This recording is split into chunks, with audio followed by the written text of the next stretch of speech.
कृष्णा। मैं वासुदेव शास्त्री दिव्य विनायक ज्योतिष संस्थान से आप सभी के समक्ष एक बहुत महत्वपूर्ण कुंडली पर चर्चा करने आया हूँ। और इस कुंडली में बहुत रोचक चीजें हैं। पूरी वीडियो देखिएगा क्योंकि बहुत एक एक चीज आपको समझ में आएगी क्यों इनके साथ में ऐसा हुआ है। आप सभी से एक बहुत ही महत्वपूर्ण कुंडली पर चर्चा करनी है क्योंकि ज्योतिष में अनेकानेक सूत्रों के साथ में ज्योतिष कभी एक सूत्र पे आधारित नहीं है, अनेकानेक सूत्रों पे आधारित है। एक कुंडली आई है जिस कुंडली के अंदर मैरिज लाइफ 10-11 साल तक बहुत अच्छी चली। ये कुंडली है, इनका जन्म 11 जून 1987 में इनका जन्म हुआ है। 4:20 इनका टाइमिंग है शाम के समय। तुला लग्न की कुंडली है, वृश्चिक राशि बनती है कुंडली के अंदर। लेकिन कुंडली में मैरिज हाउस का स्वामी जो मंगल है, मंगल तृतीय स्थान मतलब भाग्य स्थान पर कुंडली में बैठा हुआ है, अपने से तृतीय स्थान पर। कुंडली के अंदर विष दोष भी बन गया चंद्रमा और शनि का, और बृहस्पति और राहु का गुरु चांडाल दोष भी निर्माण हो गया। इतना ज्यादा कुंडली के अंदर 3 दोष की वजह से पूरी कुंडली अस्त व्यस्त है। चंद्रमा शनि की वजह से विष दोष, डिप्रेशन होना, मन खराब होना, घर में कलेश होना, पारिवारिक इशू रहना, ससुराल सुख खत्म हो जाना, ससुराल से संबंध अच्छे नहीं चलना, ये समस्या खड़ी हो गई। दूसरा, सप्तम भाव का स्वामी यदि अपने से तीसरे स्थान जाएगा तो तीसरा स्थान आप भी जानते हैं सभी लोग पराक्रम भाव होता है।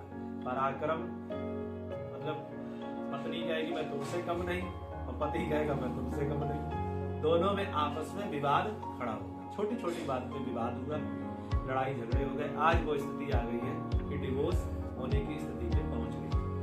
कारण यदि समय रहते कुंडली के लिए समझ लिया होता तो आज इनका दाम्पत्य जीवन सुखद में भी होता और बचाया जा सकता था डाइवोर्स होने से। कुंडली हमारे लिए यही सूत्र सिखलाती है कि अगर किसी कारणवश हमारे जीवन में कुछ उतार चढ़ाव आ रहा है, बहुत कष्ट खड़े हो रहे हैं, तो निश्चित रूप से व्यक्ति कुंडली में कोई ना कोई उपाय अवश्य निकले, क्योंकि समस्या है तो समाधान भी अवश्य है। यदि समस्या को ठीक से समझ लिया जाए तो सप्तम भाव का जो मुख्य कारक है वो शुक्र ग्रह है। शुक्र ग्रह के सामने ही शनि की दृष्टि है। सप्तम शनि की दृष्टि भी आ रही है, सातवीं दृष्टि शुक्र के ऊपर। चंद्रमा की दृष्टि भी शुक्र के ऊपर आ रही है और सूर्य के ऊपर, जो कि पत्नी से शुभ स्थान पर बैठे। ऐसी परिस्थिति में क्या करेगा कि पति पत्नी के दोनों के मन में शक वाली समस्या खड़ी कर देगा। पति भी अपनी वाइफ के ऊपर शक करेगा और पत्नी भी अपने पति के ऊपर शक करेगा। उसी में विवाद भी खड़ा होगा, थर्ड पर्सन का इन्वॉल्वेशन भी होगा, जिस वजह से ये पूरी कुंडली तबाह हो जाएगी, घर परिवार का टूटने की नौबत आएगी।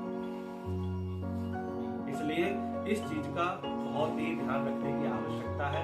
आप सभी लोग अपना डेट ऑफ बर्थ और टाइम की जान करके देख करके आप लोग अपने बारे में जान सकते हो। कहीं कोई कुंडली के अंदर ऐसा कोई दोष तो नहीं बन रहा है, कोई समस्या तो नहीं आ रही है, उसका निश्चित रूप से कोई ना कोई उपाय करिए, निदान करिए, ताकि आप भी सुखी रहें और संसार सुखमय रहे। ठीक है, दाम्पत्य जीवन सबका बना रहे। आप सभी लोग हमारे चैनल से जुड़ सकते हैं। सब्सक्राइब करिए, शेयर करिए, लाइक करिए, क्योंकि जितना ज्यादा से ज्यादा आप लोग ज्योतिष के माध्यम से जानकारी चाहेंगे उतनी ज्यादा से ज्यादा कुंडली में जानकारी दी जाएगी। आप लोग भी अपना डेट ऑफ बर्थ और टाइम दे करके अपनी कुंडली का विश्लेषण करवा सकते हैं, जान सकते हैं, समझ सकते हैं कि कुंडली के अंदर क्या दोष बन रहा है, क्या योग बन रहा है, क्या पितृदोष बन रहा है, कोई ऐसी कोई समस्या तो नहीं भविष्य में कि अभी जीवन अच्छा चल रहा है, 5-7 साल बाद 10 साल के बाद में हमारा जीवन डिस्टर्ब हो जाए। इसलिए आप अपनी कुंडली को समझिए। सभी लोग जय श्री कृष्ण।